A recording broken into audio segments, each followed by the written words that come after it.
السلام علیکم دوستو، چلیے آج ہم آپ کو ایک مقدس جگہ کی زیارت کراتے ہیں۔ میں پہلے آپ کو یہ بتا دوں کہ میں جہاں جا رہا ہوں وہ جگہ ہے مدرسہ فیضان القرآن دین و دانش ایجوکیشنل۔ وہ مدرسے میں اس لیے جا رہا ہوں کہ میں وہ پوری بات آپ کو بتا دوں کہ اصل میں جو ہے ہم جس جگہ امامت کرتے ہیں اس گاؤں میں آج یعنی کہ مہینے کے دوسرے ہفتہ سیکنڈ سیٹرڈے یعنی دوسرا سنیچر کو جو ہے اجتماع ہوتی ہے لیڈیز کا۔ اسی سلسلے میں وہاں جا رہا ہوں۔ وہاں مدرسے میں حیدرآباد سے علماء کرام تشریف لاتے ہیں اور وہاں سے ہم ایک علماء کو لے کر کے اپنے بستی آ جاتے ہیں بیان کے لیے لیڈیز کے لیے۔ تو اسی کی سفر پر نکلا ہوں، آپ دیکھتے جائیں، ویڈیو زیارت کرتے جائیں۔ یہ ہرا بھرا جنگل اس لیے ہے کیونکہ بارش کا موسم ہے۔ الحمدللہ یہاں بارش ہو رہی ہے تقریباً 2 مہینے سے، کبھی ہوتی کبھی نہیں ہوتی۔ تو راستے میں ہمارے ایک دوست رہتے ہیں، ان سے ملاقات کے لیے آ گئے ہیں۔ یہ بستی کا نام ہے نعت خان پلی، نعمتا پور بھی بولتے ہیں۔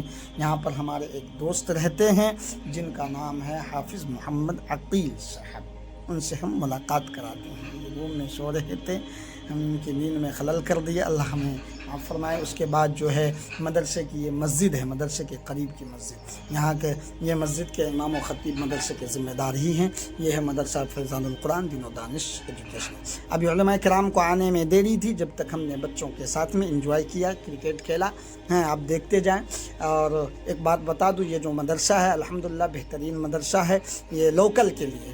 یہاں پر کیا ہے کہ اسکول کے ٹائم میں بچے اسکول چلے جاتے ہیں اور اسکول کے بعد مدرسے کی تعلیم ہوتی ہے۔ اور آج ہفتہ ہے، سیکنڈ سیٹرڈے ہے، اس لیے اسکول کی چھٹی تھی، بچے کرکٹ کھیل رہے تھے، ساتھ میں بھی کچھ انجوائے کر لیا۔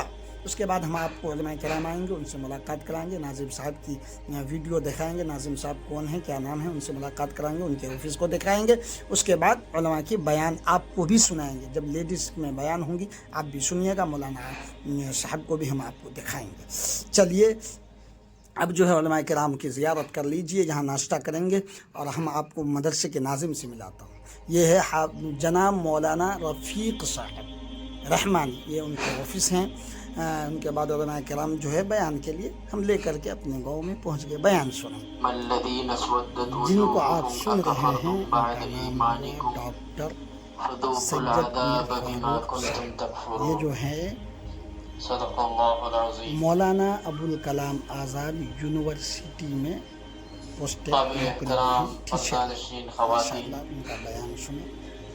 اور اسلام کے مطابق تم نے زندگی نہیں گزاری، لہٰذا تمہیں عذاب چکھنا ہوگا، لہٰذا ان لوگوں کو اٹھا کر جہنم میں پھینک دیا جائے گا۔ وَأَمَّا الَّذِينَ ابْيَضَّتْ وُجُوهُهُمْ فَفِي رَحْمَةِ اللَّهِ، اور جن لوگوں کے چہرے نہایت خوبصورت اور چمکدار ہوں گے، وہ کون ہوں گے؟ جنہوں نے اسلام ملنے کے بعد، ایمان ملنے کے بعد ایمان کی قدر کی، اس کی حفاظت کی، اس کو بڑھانے کی محنت کی، اور دین اور شریعت اور اسلام کے مطابق انہوں نے زندگی گزاری۔ اس لیے اللہ تعالیٰ فرماتے ہیں ففی رحمت اللہ، ایسے لوگ اللہ کی رحمت میں ہوں گے۔ اور اللہ کی رحمت میں تھوڑے دنوں کے لیے یا کچھ مہینوں کے لیے یا کچھ سالوں کے لیے نہیں رہیں گے، بلکہ ہمیشہ ہمیش کے لیے رہیں گے۔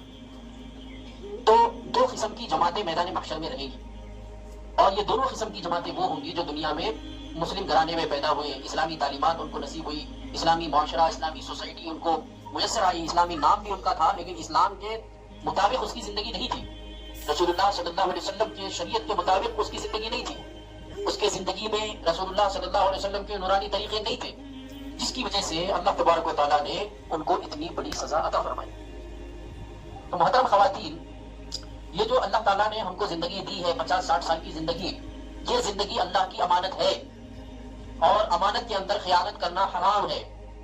اور اللہ کی امانت کی امانت داری یہ ہے کہ ہماری یہ زندگی اللہ کے احکام کے مطابق، رسول اللہ صلی اللہ علیہ وسلم کے سنت طریقے کے مطابق گزرے، یہ امانت کے اندر دیانت داری ہے۔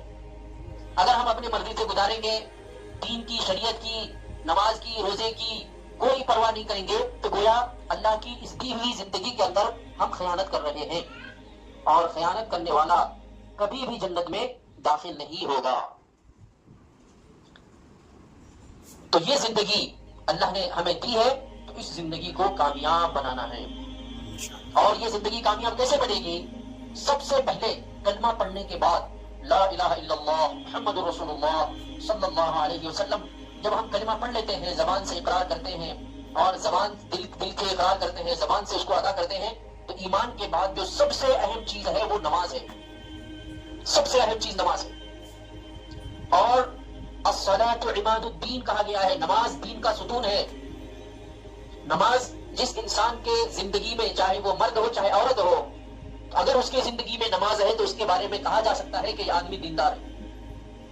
اگر اس کی زندگی میں نماز نہیں ہے، نماز کی پابندی نہیں ہے، تو کوئی گارنٹی نہیں ہے کہ وہ آدمی دیندار ہے کہ نہیں ہے، کیونکہ دین کا جو پلر ہے، دین کا جو ستون ہے، اسی کو اس نے مضبوط نہیں کیا تو پھر باقی دین کا کیا کہنا۔